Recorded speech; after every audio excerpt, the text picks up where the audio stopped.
Niat merupakan keinginan seseorang dalam hatinya untuk melakukan sesuatu. Oleh karena itu, niat berperan penting dalam pelaksanaan ibadah. Ketika niat mendorong manusia untuk melakukan perbuatan semata-mata karena Allah, maka perbuatan tersebut dilandasi oleh sifat ikhlas. Namun, ketika niat mendorong manusia untuk melakukan perbuatan tidak semata-mata mendekatkan diri kepada Allah, seperti mengharapkan sesuatu selain ridho Allah, maka amal itu dikatakan lebih ringan dari sebelumnya, dan amal tersebut dikatakan keluar dari batas ikhlas dan tergolong amal yang syirik. Ikhlas merupakan salah satu buah yang dihasilkan oleh niat. Namun niat yang baik tidak selalu diikuti dengan keikhlasan. Ikhlas berarti berlepas diri atas segala amalan yang telah dilakukan. Setiap amalan yang dilakukan tanpa rasa ikhlas ibarat musafir yang membawa perbekalan berupa pasir. Maknanya perbekalan tersebut tidak ada gunanya dan hanya memberatkan musafir. Ada banyak bentuk ikhlas dalam kehidupan kita, yakni ikhlas dalam bekerja, ikhlas dalam beribadah, dan ikhlas dalam hal melakukan sesuatu lainnya. Ikhlas merupakan tingkatan akhir antara syukur dan sabar yang menyempurnakan individu dalam memposisikan dirinya agar tetap sama antara celaan dan pujian dari orang lain sehingga membuat hati lebih tenang. Allah Subhanahu wa taala berfirman, "Tidaklah mereka diperintahkan kecuali untuk mengikhlaskan agama untuknya." Surat Al-Baniyah ayat 5. Ayat tersebut menerangkan bahwa seseorang muslim harus bersikap ikhlas dalam beragama, yang menjalankan ibadah bukan karena butuh melainkan karena kewajiban. Jika kita beribadah karena rasa butuh, maka tandanya kita benar-benar mengerjakannya dengan sepenuh hati. Sementara itu, beribadah karena kewajiban belum tentu bisa dilakukan sepenuh hati. Dan yang terakhir adalah syukur. Secara bahasa, syukur adalah pujian bagi orang yang memberikan kebaikan atas kebaikannya tersebut atau berterima kasih. Sedangkan menurut istilah, syukur adalah sebagaimana yang dijabarkan oleh Ibnu Qayyim. Syukur adalah menunjukkan adanya nikmat Allah pada dirinya dengan melalui lisan, yaitu beberapa pujian dan mengucapkan kesadaran diri bahwa ia telah diberi nikmat. Dengan melalui hati berupa persaksian dan kecintaan kepada Allah, melalui anggota badan berupa kepatuhan dan ketaatan kepada Allah. Lawan dari syukur adalah kufur nikmat, yaitu enggan menyadari atau bahkan mengingkari bahwa nikmat yang ia dapatkan adalah dari Allah. Kemampuan individu dalam memanajemen rasa syukur, kesabaran, dan keikhlasan sangat bermanfaat dalam meminimalisir kondisi stres ketika menghadapi permasalahan hidup. Rasa syukur, sabar, dan ikhlas terletak dalam hati seseorang, dan apabila dijalankan dengan kesungguhan, maka akan dapat tercipta kehidupan yang seimbang dan menyenangkan, tidak hanya untuk diri sendiri, tetapi juga untuk orang lain.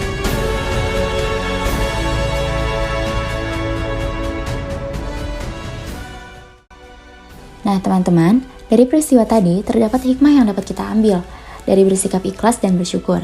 Di antaranya adalah menguatkan mental dalam menghadapi permasalahan, menjadi lebih sabar dan pantang menyerah dalam mencari jalan keluar atau solusi, serta menjadi lebih waspada terhadap berbagai kemungkinan yang dapat terjadi akibat segala ujian dan cobaan yang diberikan oleh Allah Subhanahu wa taala.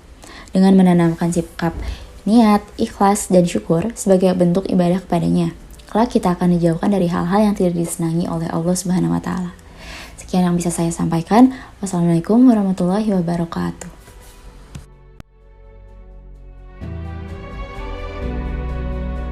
Pada suatu ketika, ada 5 orang mahasiswi yang bernama Hilmi, Jean, Nadifa, Novita, dan Triani. Mereka menempuh pendidikan di salah satu perguruan tinggi di Jawa Barat, yaitu Universitas Telkom Bandung. Tidak lama lagi akan diadakan ujian semester dan mereka ditugaskan oleh beberapa dosen mata kuliah untuk mengerjakan tugas besar di masing-masing mata kuliah tersebut. Dalam salah satu mata kuliah, mereka terlibat dalam satu kelompok yang sama dan berniat untuk memulai sebuah diskusi kelompok. Gila, banyak banget tugasnya. Pusing deh, males juga mengerjain. Iya nih, kenapa sih tugasnya tuh banyak banget? Capek tau ngerjain tugas mulu. Tugas matkul Alpro nih, ribet banget deh, disuruh ngoding. Mana aku nggak bisa ngoding lagi. Sama, mana gak paham pula sama materinya, gimana mau ngerjain tugasnya coba? Astaga, mana tugas yang lain juga numpuk banget lagi, terus juga deadline-nya tuh deket-deket banget gitu loh. Jadi kan bingung mau ngerjain yang mana dulu. Pada kenapa nih? Kok aku lihat tadi kalian bahas sesuatu gitu sampai ekspresinya kayak gitu deh. Ini Div, kita lagi pusing banget karena banyak banget tugasnya, mana ada yang disuruh ngoding pula, ngeribetin banget kan? Oh gitu. Kalau kamu kenapa, Hil? Kok ekspresi kamu mirip si Novi lagi mikirin tugas juga ya? Iya nih, pusing banget sama tugas-tugas. Ada tugasnya yang gak jelas lagi. Mana dosennya tuh jarang banget kasih materi dan jarang banget masuk kelas. Terus tiba-tiba ngasih tugas yang berat. Gimana kita mau ngerjain coba? Kan gak ngerti materinya, dosennya juga jarang masuk. Oh gitu. Iya sih emang berat, tapi di bawah lu aja gitu. Kadang dosen emang gitu. Kalau nggak dia ngejelasin materi ya kita yang inisiatif belajar mandiri. Oh gitu. Kalau kamu gimana? Pusing gak sih sama tugas-tugas yang dikasih sama dosen? Mana ada yang gak jelas lagi tugasnya? Biasa aja sih. Ya emang susah sih tugasnya. Tapi mau gimana lagi? Kalau terus-terusan ngeluh, nggak selesai nanti tugasnya.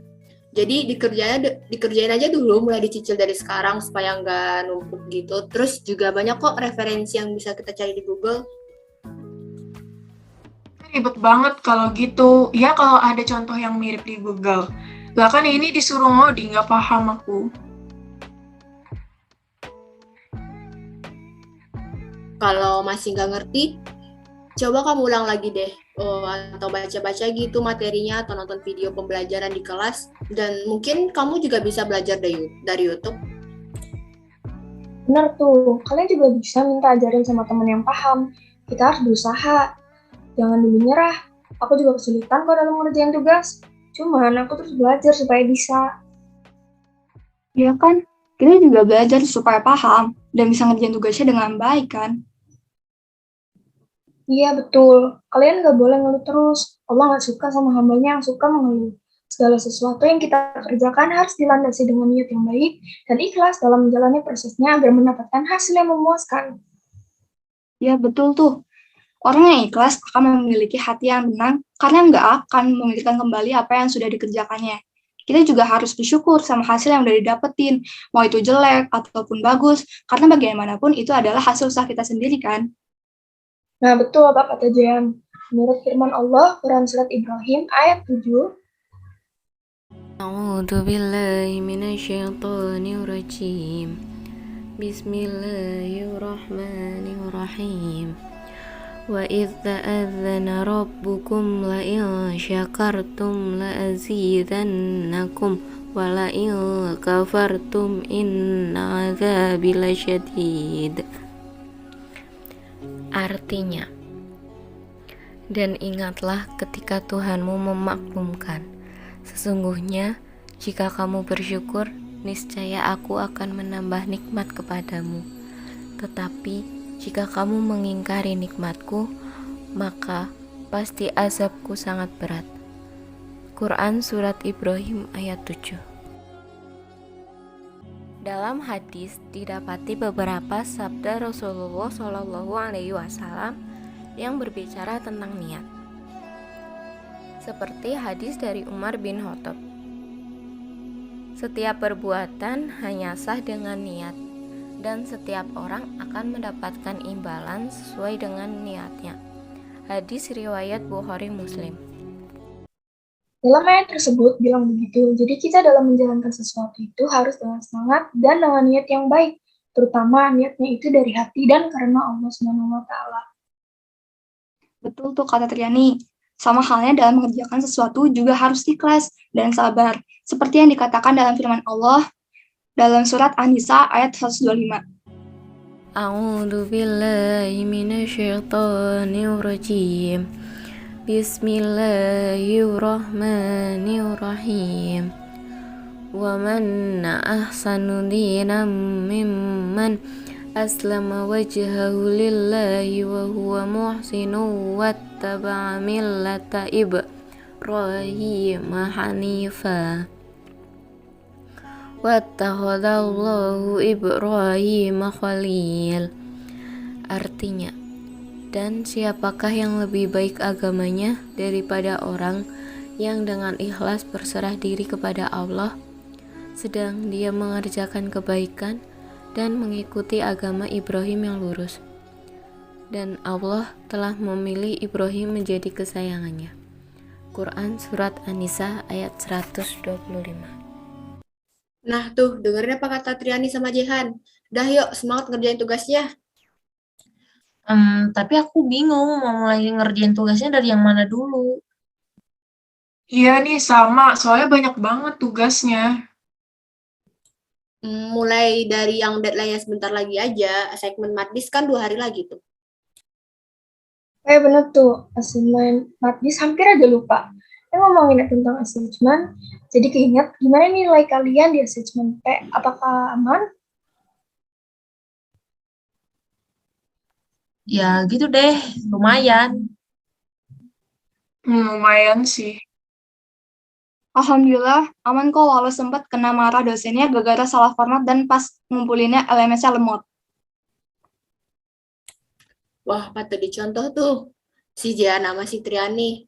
Walaupun sempat ada masalah, tetap harus bersyukur sama keadaan. A'udzu billahi minasyaitonir rajim. Walaqad atayna Luqmanal hikmata an yashkura lillah. Wa may yashkur fa innama yashkuru li nafsihi. Wa man kafara fa innallaha ghaniyyun hamid. Yang artinya, dan sungguh telah kami berikan hikmah kepada Luqman, yaitu bersyukurlah kepada Allah. Dan barang siapa bersyukur kepada Allah, maka sesungguhnya dia bersyukur untuk dirinya sendiri.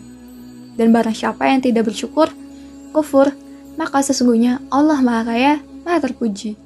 Quran Surat Al-Luqman ayat 12.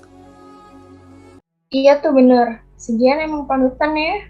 Udah yuk, mulai bahas tugas kelompoknya aja biar bisa ngerjain tugas yang lain. Oke.